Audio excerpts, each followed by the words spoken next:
Eu quero renovar uma vez mais a saudação e o desejo de bênçãos sobre todas as mães, aquelas que se encontram aqui presentes, aquelas que não estão presentes e que acompanham também pelo vídeo. Deus abençoe em nome de Jesus. Eu quero iniciar nessa noite compartilhando com vocês uma história que me chegou recentemente, outro dia, que esse pastor, ele foi jogar golfe. E quando ele estava no campo de golfe, graciosamente ele colocou a bola no lugar certo, levantou o seu taco e golpeou a bola com toda a força que podia. Bem, ao invés da bola sair voando em direção ao azul, ela saiu picotando a grama no caminho.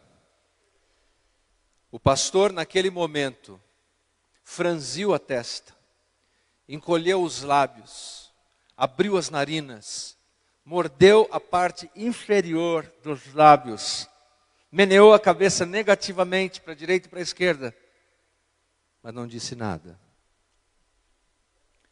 O colega que estava jogando golfe com o pastor disse assim: reverendo, esse foi o silêncio mais profano que eu já vi em toda a minha vida. O que será que passou na cabeça daquele pastor quando não disse nada? Silêncio profano. Um silêncio que parece totalmente distanciado daquilo que é sagrado e daquilo que é santo. Quem de nós nunca teve uma sensação dessa? De que parece que ora e fala com Deus e pede a Deus, e Deus parece estar numa forma de silêncio profano. Um silêncio que parece não combinar com a divindade. Pedimos pela saúde de alguém e a saúde não vem. Pedimos para que Ele ajude a resolver determinados relacionamentos e os relacionamentos não se resolvem. Pedimos pela carreira, pelo trabalho, pela profissão, e parece que a carreira despenca de modo espiralado no seu nível mais baixo. E Deus parece estar em silêncio. Esse não é um problema novo, meus queridos. A Bíblia tem um livro que sequer cita o nome de Deus, que sequer cita orações, ou o templo, ou sinagogas, ou a lei, ou os sacerdotes, ou profetas. É um livro que, quando olhamos para ele, nos parece ser um livro extremamente secular. É um livro que fala de políticos, de propina, de exploração de mulheres. Esse livro fez tantas pessoas coçarem a cabeça que eles pensavam: esse livro não deveria estar na Bíblia. Até porque esse livro tem nome de mulher. De todos os 66, dos livros canônicos, apenas 2 livros carregam o nome homenageando as mulheres. E o livro que nós vamos considerar nessa noite, que embora nos apresente esse silêncio, Deus está trabalhando nele. Muitas vezes, quando você não ouve o que gostaria de ouvir de Deus, não quer dizer que Deus não esteja trabalhando. Abra, por favor, a sua Bíblia no livro de Esther. Livro de Esther. Nós vamos ler o capítulo 4. Depois vamos visitar alguns outros versículos, mas vamos começar com o capítulo 4, versículo 14. Esther 4, 14.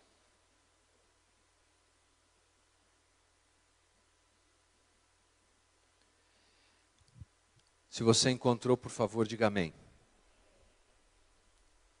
Vou esperar mais um minutinho. Amém? A palavra de Deus diz assim: porque se de todo te calares agora, de outra parte se levantará para os judeus socorro e livramento. Mas tu e a casa de teu pai perecereis. E quem sabe se para conjuntura como esta é que foste levantada a rainha. Quem sabe? Quem sabe Deus não te colocou nessa posição para esse momento que nós estamos vivendo? É a pergunta do texto. Nesse texto que estamos lendo, nós encontramos uma história que descreve um período de 460 a 350 antes de Cristo. Pelo menos o período de composição do livro é esse. E ele conta a história, no primeiro capítulo, de um rei poderoso, chamado Xerxes, ou Assuero, que por meio de uma grande coalizão, conseguiu derrotar o poderoso rei da Babilônia. Bom, como ele fez isso? Eles juntaram os medos e os persas, e com um grande exército e poderio militar, conseguiram vencer os babilônios. Esse homem, como todo grande monarca, tem uma ambição insaciável. Ele tem fome e sede de poder. Veja você que nós sabemos da história, que o império desse homem cobria desde a Índia até a China. Ah, mas ele queria mais. A sua glutonaria por poder era insaciável, ele queria mais.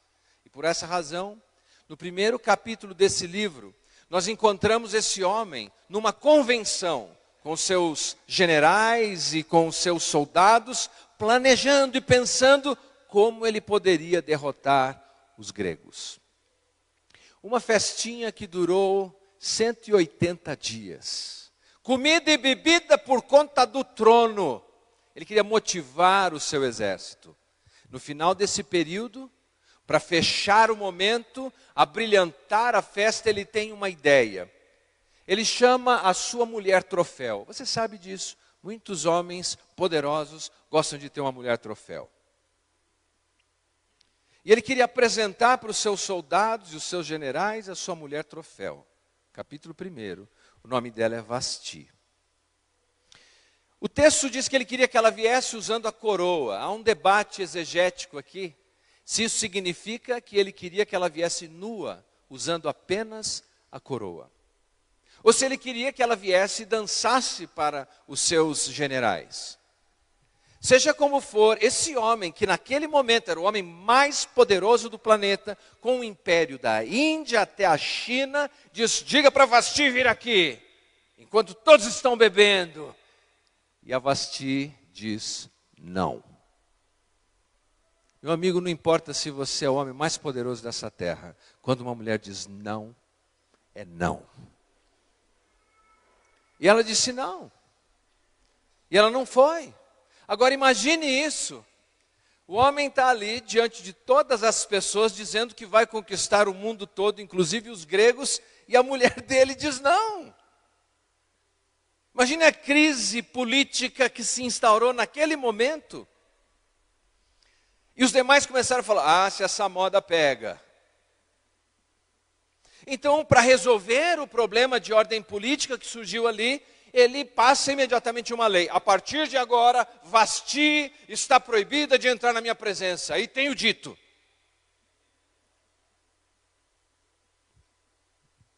Mas o inverno chegou. E no capítulo 2, a cama do rei, que era uma cama king size, faltava alguém. Ele rodava de um lado da cama para o outro, a cama estava fria e ele está solitário. Bom, as pessoas perceberam que o rei estava começando, como diria Tim Maia, a vacilar. Nesse momento, eles disseram: não, voltar para Vasti não dá. Vamos fazer o seguinte: vamos lançar um concurso de Miss Universo.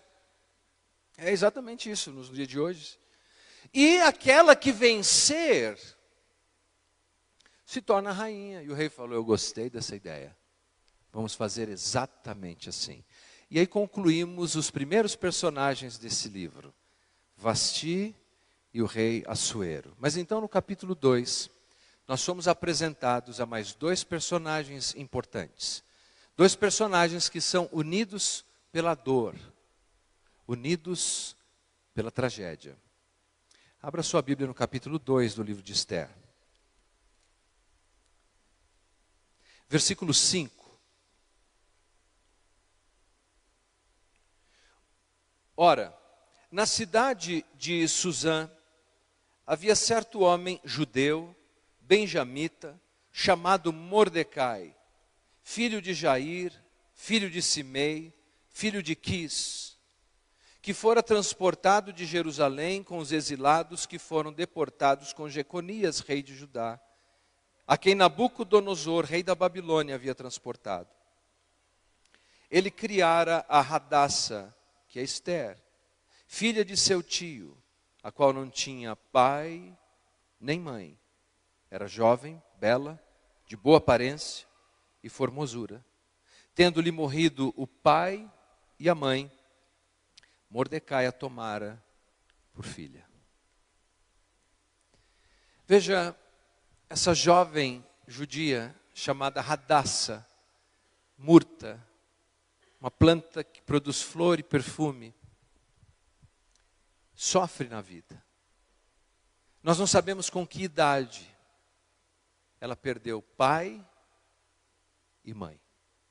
Nós não sabemos se ela perdeu seus pais por morte violenta, visto que naqueles dias a beligerância militar era imensa. Nós não sabemos se ela perdeu seus pais por causas naturais. Mas nós sabemos que ela não tem nem pai e nem mãe. O seu primo, mais velho, a adota como sua filha. Me permita um pequeno parêntese. Se Hadassa estivesse no nosso meio hoje, ela não teria para quem enviar um cartão ou flores. Ela não teria alguém a quem ela poderia fazer um telefonema para desejar Feliz Dia das Mães. Ela não teria tido alguém com quem se sentar e tomar uma refeição e rir de lembranças e histórias. Se Hadassa estivesse entre nós hoje, possivelmente seria um dia triste. Mas deixe-me lhe dizer uma coisa. O amor não deve jamais ser represado.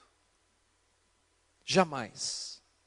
A gente, me perdoem a expressão, que sofre de uma constipação de amor.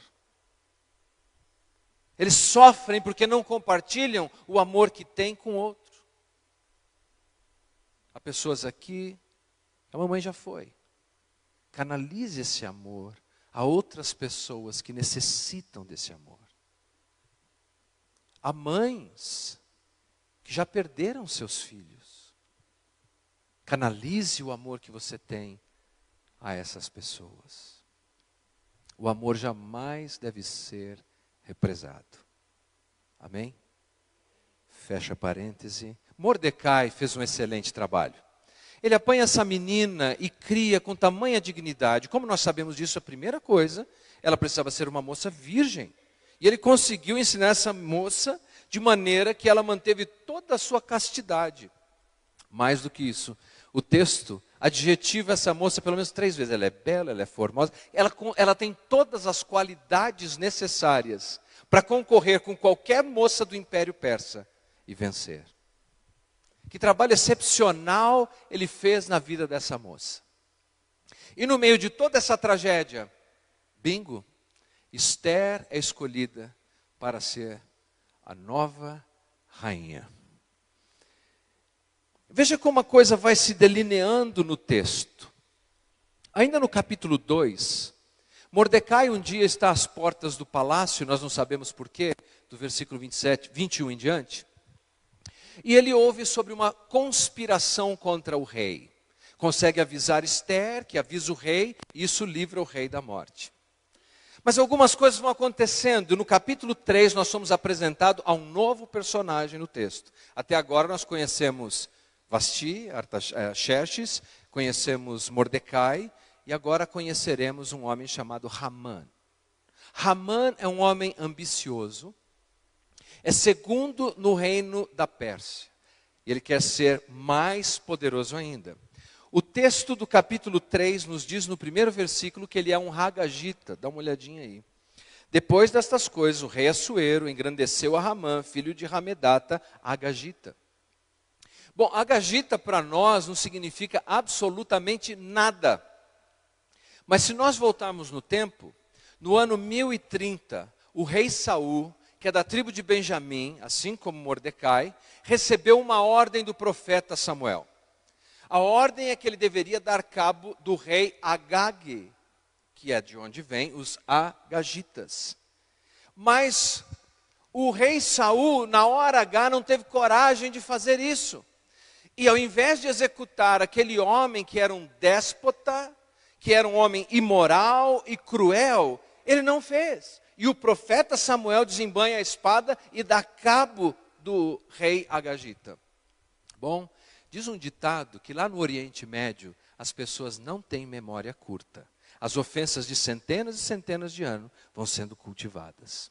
E é exatamente o que nós temos aqui. Nós temos de um lado um descendente Hagagita e do outro lado nós temos um judeu da tribo de Benjamim. Percebem o que está acontecendo? Esse homem então tem uma ideia. Ele convence o rei Xerxes a promover um tipo de adoração e culto. Mas quem sairia em desfile seria ele, Hamã. E Hamã faz isso, sai desfilando pelas ruas, o homem segundo mais poderoso no Império Persa, as pessoas vão se ajoelhando diante dele, mas você sabe que o judeu adora um único Deus, é monoteísta. E se tinha alguém que não ia se submeter a isso, era um homem chamado Mordecai. E quando esse Hagagita sai andando, um fica em pé. Você olha uma multidão de pessoas submissas, sujeitas e ajoelhadas, e tem um homem em pé. Ele fica incomodado. Quem é esse homem? Esse homem é Mordecai. De onde ele é? Ele é judeu. O ódio cresce no coração desse homem. E ele começa a conspirar e pensar que deveria dar cabo da vida de Mordecai. Mas ele falou, sabe, matar só o Mordecai não é suficiente. Eu quero é acabar com o povo dele. Eu vou matar todos eles. E você vê isso aqui no capítulo 3, no versículo 6. Porém, teve como pouco nos seus propósitos atentar apenas contra Mordecai, porque ele havia declarado de que povo era Mordecai. Por isso procurou Hamã destruir todos os judeus, povo de Mordecai, que havia em todo o reino de Assuero.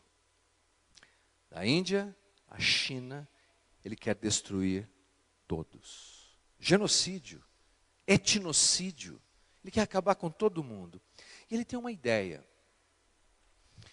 Ele chama possivelmente algum astrólogo e vai lançar sortes. A palavra sorte é pur, em persa. Lança sorte, dá mais ou menos um ano daquela data. Há quem diga que é no dia 13, e por isso que viriam superstições sobre o dia 13. E ele vai até o rei, para convencer o rei a permitir que ele tire a vida dos judeus. Sabe o que ele faz? Ele oferece uma propina. Nós não sabemos o que é isso nesse país, mas naqueles dias era assim que comprava o interesse político de alguém. Veja você, capítulo 3, versículo 9. Se bem parecer ao rei, decrete-se que sejam mortos, e nas próprias mãos dos que executarem a obra, eu pesarei 10.000 talentos de prata para que entrem nos tesouros do rei. Ele diz assim, ó, tem um povo aí, rei, que está causando problema, eles não seguem a tua lei, eles não te adoram, eles são um povo diferente, estranho. Se o rei topar, que eu estou propondo aqui, entre nós, eu vou colocar aqui um dinheiro no seu tesouro, rei. E quanto quer? É difícil, nós sabemos quanto, mas os estudos mostram que isso representava 70% da capacidade de arrecadação dos persas. Uma pessoa fez um cálculo e chegou em 200 bilhões de dólares. Pergunta para você. Você acha que o rei topou ou não? Topou ou não? Onde é que eu assino? Onde é que assina esse negócio? Está aqui um anel, vai e faz do jeito que você quer, é teu, vai, corre para o abraço. Veja que situação é essa. Curiosamente, então, o povo judeu fica desesperado ao saber disso, que tinha uma data que eles não desconheciam, quando seriam todos exterminados. Mordecai vai ao encontro de Ester, que recebeu agora um nome, que é um nome persa. Hadassah passa a ser chamada de Ester, assim como Daniel foi chamado de Belsazar. Era comum mudar os nomes. E mudou o nome dessa moça, mas o caráter dela não foi alterado. Ele vai até ela e diz o que está acontecendo, e fala, olha, você tem que pedir uma audiência com o rei e resolver esse problema. A resposta de Hadassah ou Ester é, mas olha, eu não posso simplesmente chegar chegando, eu não posso entrar na presença do rei, sem ser convidado, essa é uma afronta. E é aí que nós encontramos o que lemos há pouco no capítulo 4, quando ele disse, porque se de todo, 4,14, porque se de todo te calares agora, diz Mordecai a Ester, se de todos te calares agora, de outra parte se levantará para o judeu socorro e livramento, mas tu e a casa de teu pai perecereis, e quem sabe, se para conjuntura como esta que foste elevada a rainha. Pense por um momento nisso. Ele disse, Ester, os planos de Deus não podem ser frustrados. Deus livrará o seu povo. A questão, Ester, é se lá, nesse mundo secularizado, distanciado de Deus, você quer fazer parte dos planos de Deus. Porque se você não quiser, Ester, Deus cumprirá o seu plano, mas você sofrerá o prejuízo. E Ester faz uma declaração maravilhosa. Eu vou fazer isso, e se eu perecer, perecerei. Isso me lembra dos amigos de Daniel, quando foram ameaçados de serem jogados na fornalha. E eles disseram, se o nosso Deus quiser nos livrar, Ele nos livrará. Mas que seja feita a vontade do nosso Deus. E entraram na fornalha. Ester estava entrando numa fornalha. O que Deus quiser, assim será. E eu vou fazer a minha parte nessa sociedade secularizada. Ela tem uma ideia, ela organiza um banquete. E nesse banquete ela quer convidar Hamã e o rei Assuero. O rei aceita, ela não é executada, propõe esse jantar. Mas veja o que acontece no capítulo 5 e no capítulo 6. Depois de propor isso, no capítulo 5, o ódio de Hamã por Mordecai está crescendo. Se você está comigo aí, diga amém. O ódio de Hamã por Mordecai está crescendo, crescendo, crescendo. E parece que ele chega em casa e ele não tem outra coisa na cabeça. Ele fica falando isso para a mulher dele, e fala para a mulher dele. E a mulher dele, que parecia ser gente muito boa, no versículo 14 dá uma ideia para ele. Capítulo 5, 14.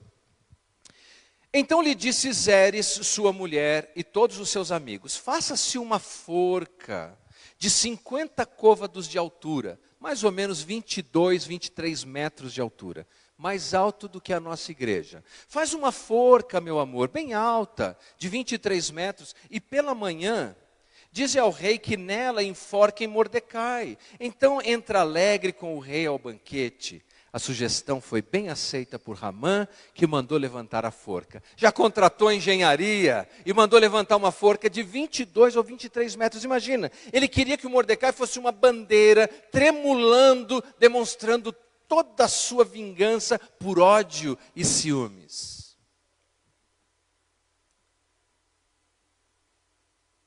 A engenharia estava pronta.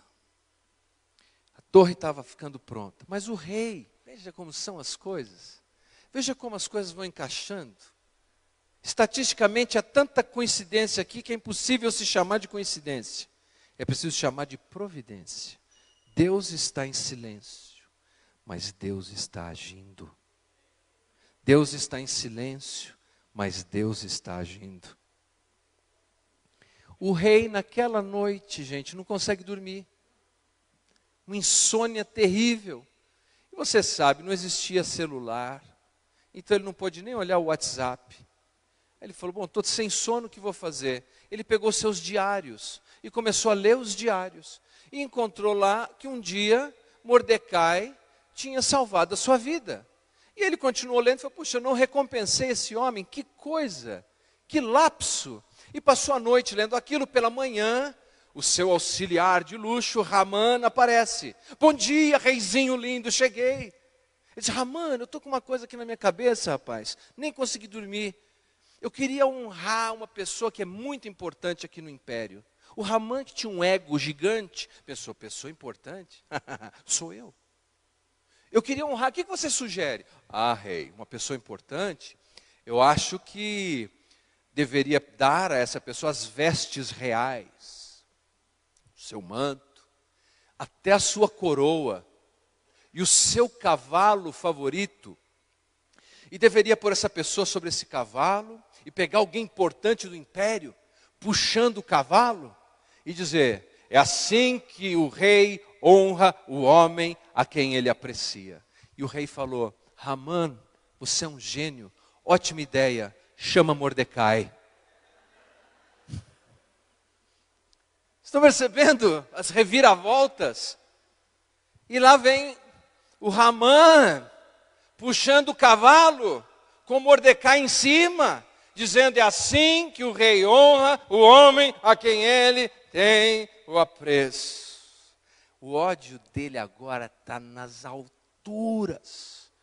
Ele não vê a hora de botar o Mordecai naquela forca, pendurado. Fala, bom, mas hoje eu tenho um jantar com o rei e com a rainha. Eu vou bem bonito, bem arrumado, bem cheiroso, perfumado. Porque logo depois desse jantar, já vou acertar tudo. E Mordecai vai para a forca.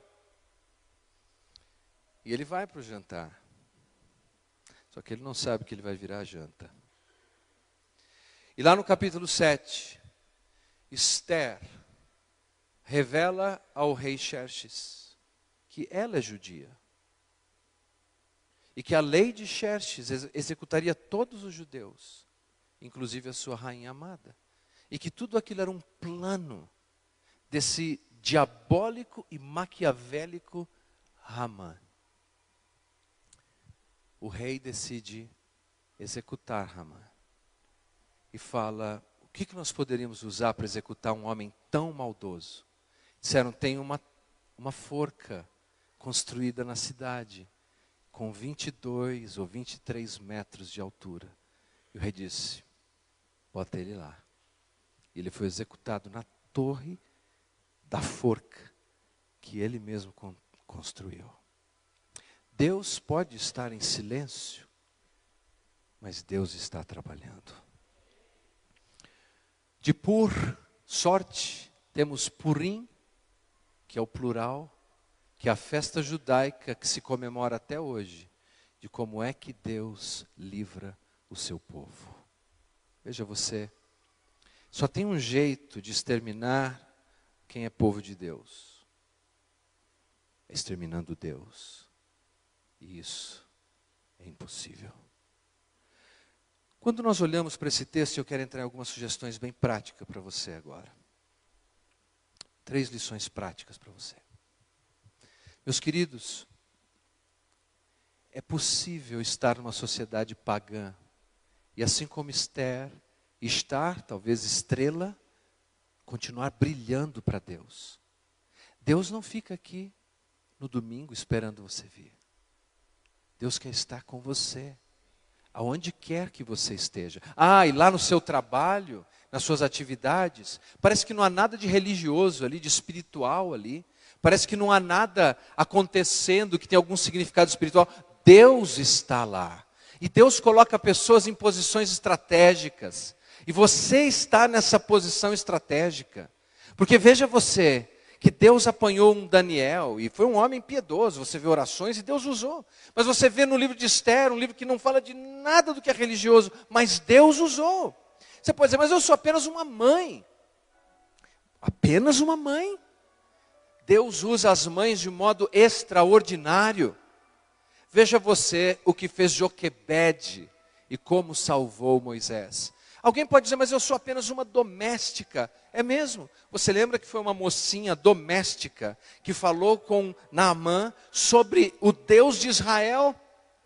Nenhum de nós está em qualquer lugar. O nosso Deus soberano controla esse globo, esse mapa, esse atlas. E Deus está colocando você em posição estratégica. E aonde quer que você esteja, brilhe a luz de Jesus. Ele está lá. Primeira sugestão: a expressão da sua fé é que faz diferença. Não é apenas você falar da sua fé, é você viver a sua fé. Não é colocar apenas adesivo, aliás, coloque adesivos da igreja, mas não é só colocar adesivo. É viver a mensagem. Não é recitar versículos, mas é encarnar os versículos. Segundo, Deus está acima desse mundo corrupto. Por isso é possível, sim, viver como um Daniel viveu na Babilônia e viver como uma Esther viveu na Pérsia. É possível você viver no antro do mundo e ainda assim brilhar o Evangelho. Terceiro, ouça conselhos de pessoas piedosas. Ouça o conselho de quem ama a Deus e quem se interessa por Deus. Veja você que Esther se tornou uma mulher muito poderosa, mas ela continuou ouvindo os conselhos do velho Mordecai. Ouça o conselho de quem ama a Deus. Me permita uma comparação final. Dizem que a floresta, ela tem muitas vozes. Uma floresta tem muitas vozes. E que essas vozes podem falar ao homem. Mas ela não fala quando o caçador ou o lenhador está batendo na vegetação rasteira. Ou quando as folhas e os galhos caídos quebram sob os pés de quem caminha. Não. A floresta tem algo a dizer, mas ela fala quando o homem descansa a sua arma, quando ele se assenta sobre um tronco e ele ouve a moagem de um galho, ele ouve o abrir da asa de um pássaro, ele ouve a corrida de um coelho, ele ouve uma noz que cai, ele ouve o tamborilar de um pica-pau. Quando o homem olha para o alto e vê as árvores dançando delicadamente, como uma alma que diz, eu encontrei paz. Nesse momento, a natureza diz, fique calmo, fique tranquilo, você vai ouvir a minha voz. Deus, não apenas por meio da sua revelação natural, a natureza, a floresta, mas por meio da sua revelação especial, nos diz, calma, calma, fique tranquilo, fique tranquila. Você pode não estar ouvindo a minha voz, mas eu estou no controle de todas as coisas, e eu não abandonei você. Deus está conosco na nossa fraqueza, Deus está conosco na nossa dúvida, Deus está conosco no nosso sofrimento. Deus está conosco. Eu quero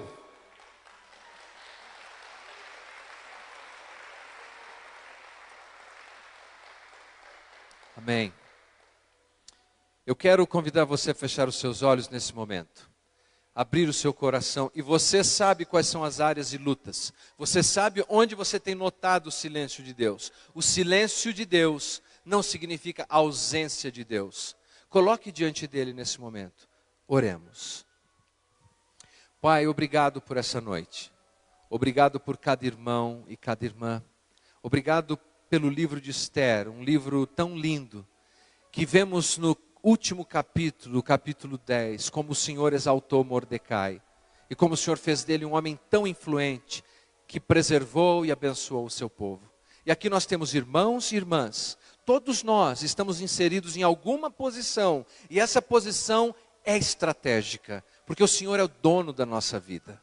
Pai, usa-nos, usa-nos de modo consistente, ajuda-nos a expressar a nossa fé com ações. Ajuda-nos, Senhor, a mantermos a nossa autenticidade espiritual, mesmo num mundo deformado com a hipocrisia.